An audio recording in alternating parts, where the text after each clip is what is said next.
بسم اللہ الرحمن الرحیم الحمدللہ مدرسہ بیت القرآن روڑیا جدید مردان میں ایک پرنور اور روح پرور تقریب دستار بندی منعقد کی جا رہی ہے۔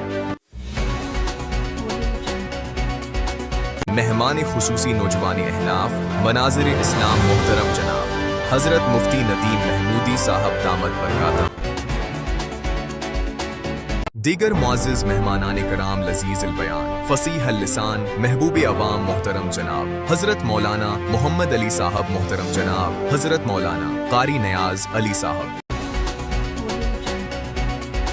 محترم جناب حضرت مولانا عبد اللہ صاحب، زیر صدارت صدر مدرس مدرسہ بیت القرآن روڑیا جدید مردان محترم جناب حضرت قاری ذاکر اللہ صاحب دامت برکاتہم، نعت خوان بلبلی خیبر پختونخوا فخری مردان نور الامین پاچا صاحب، یہ عظیم الشان روحانی محفل میں آپ کی شرکت باعث مسرت و سعادت ہوگی۔ اللہ تعالی اس پروگرام کو دین کی خدمت اور علم قرآن کے فروغ کا ذریعہ بنائے، آمین یا رب العالمین۔